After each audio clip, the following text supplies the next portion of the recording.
امام احمد بن حنبل رحمۃ اللہ علیہ کہیں سفر میں تھے، رات پڑ گئی، رات تو مسجد میں عشاء پڑی تو سوچا کہ رات یہاں مسجد میں گزار لوں۔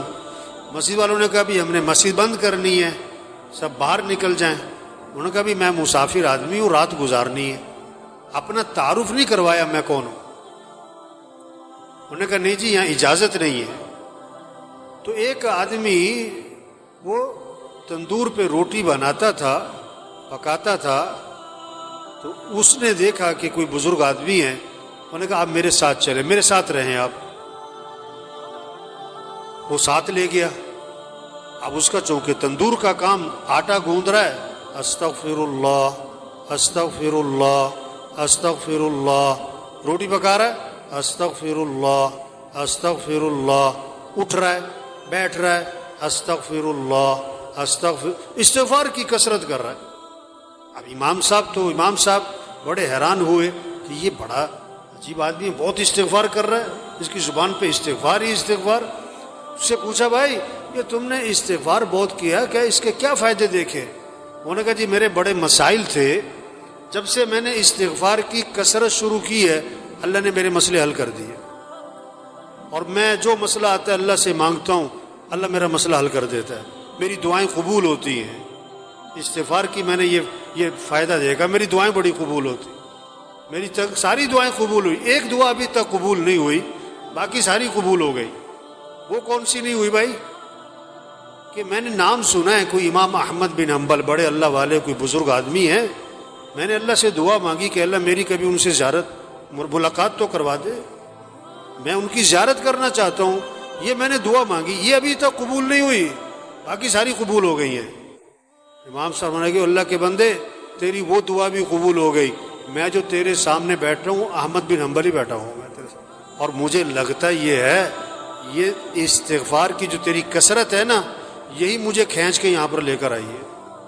ایک صحابی نکلے اور زور سے کہہ رہے ہیں واہ ذنوبا واہ ذنوبا، ہائے میرے گناہ، ہائے میرے گناہ، میں تو ہلاک ہو گیا۔ آپ نے فرمایا کیا ہوا؟ کہ حضور میرے سے گناہ بہت ہو گئے، میں تو مارا گیا۔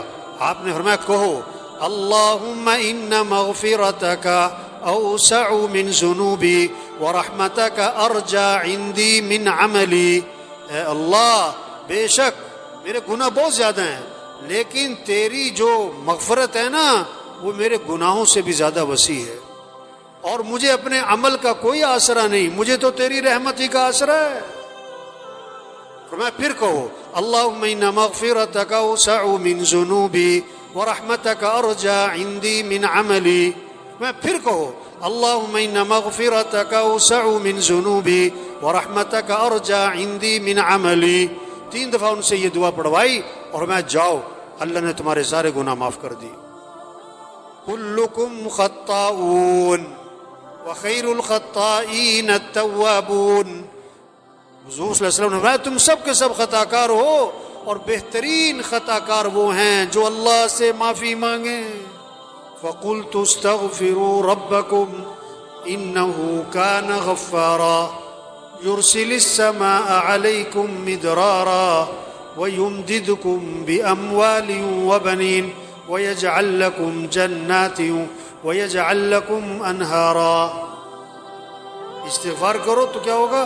ایک تو اللہ گناہ معاف کر دیں گے، اور پھر اللہ بارشیں دیں گے، اور اللہ تمہاری مدد کریں گے، مال بھی دیں گے، مال اولاد بھی دیں گے، بیٹے دیں گے، اور اللہ نہروں میں برکت دیں گے، باغات میں برکت دیں گے۔ یہ اللہ کے وعدے ہیں۔ ہمارے مسئلوں کا حل حکومتوں کا بدلنا نہیں ہے، ہمارے مسئلوں کا حل مال کی کثرت نہیں ہے، ہمارے مسئلوں کا حل اسباب کی کثرت نہیں ہے، ہمارے مسئلوں کا حل استغفار ہے، اللہ سے معافی مانگنا ہے، اللہ کے سامنے گڑ گڑانا ہے، اللہ کے سامنے رونا ہے، اللہ کے سامنے تضرع زاری کرنا ہے۔ ہاں یہ ہمارے مسئلوں کا حل ہے، چھوٹے بڑے مسئلوں کا حل، انفرادی اجتماعی مسئلوں کا حل، غریبوں کے مالداروں کے مسئلوں کا حل، عوام کے حکمرانوں کے مسئلوں کا حل، استغفار استغفار اللہ سے معافی مانگیں، توبہ کریں، اللہ کے سامنے روئیں، اللہ کے سامنے گڑ گڑائیں، اپنے گناہوں کو چھوڑیں، جو غلطی ہوئی اس پر ندامت ہو، آئندہ اس گناہ سے بچنے کا عزم ہو،